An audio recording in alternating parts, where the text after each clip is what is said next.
కోవా బాదుషా ఎలా తయారు చేయాలో తెలుసుకోబోయే ముందుగా కావాల్సిన పదార్థాలు నోట్ చేసుకోండి. మైదా 1/2 kg, కోవా 100 గ్రాములు, నూనె 1/2 లీటర్, పంచదార 1/2 kg, యాలకుల పొడి 1/2 టీ స్పూన్. ఫస్ట్ ముందు మనం షుగర్ సిరప్ చేసుకుందాం. ఓకే. బాదుషా కదా, పాకం చేసుకుందాం. దాని కొంచెం వాటర్ యాడ్ చేసుకుందాం.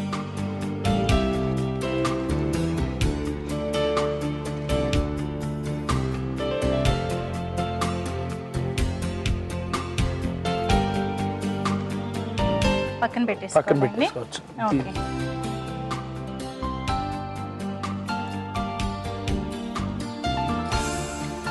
ఇప్పుడు ఇది వేడి అవుతుంది. షుగర్ సిరప్ రెడీ అయిపోయింది. నెక్స్ట్ మనం పిండి రెడీ చేసుకోవచ్చు అన్నమాట. ఓకే, లైట్ కోవా మిక్స్ చేసేసుకోండి. ఓకే. ఎక్కువ కోవా వేసుకున్నా కానీ ఏమవుతుందంటే ఫ్రై చేసేటప్పుడు బ్లాకిష్ గా వచ్చేస్తుంది. ఓకే. కోవా ఏంటంటే తొందరగా వేగిపోతుంది కాబట్టి అందుకని కొంచెం దానికి సరిపడంత వేసుకోవాలి. ఓకే. ఇందులో కొంచెం లైట్ గా ఇలా ఇచ్చుకోండి, ఒక చిటికెడు. ఓకే, వేసేసి మిక్స్ చేసేసుకోండి. ఓకే. కొంచెం వాటర్ అన్ని బాదుషాకి చేసేటప్పుడు ఎప్పుడైనా కొంచెం గట్టిగా మిక్స్ చేసుకోవాలి. సరిపోతుంది. కలపడం అయిపోయిందండి. ఓకే.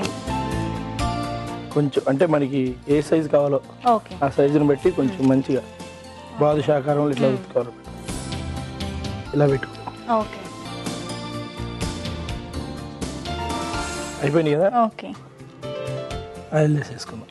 ఓకే. అలానే అన్ని ఇంకా అన్నీ వేసేసుకోవచ్చు. ఓకే, సరిపోతుందండి. టోటల్ కొన్ని కలర్ మార్నింగ్ చూడండి. ఓకే. ఓకే, సో వీటిని తీసుకుని డైరెక్ట్ పాకంలో వేసేసేయాలన్నమాట. ఇలా చేస్తూ కొంచెం దీన్ని కొంచెం వేడి చేసుకుందాం. ఓకే. స్టవ్ ఆఫ్ చేసి. ఓకే అండి, తీసేసుకోవచ్చు.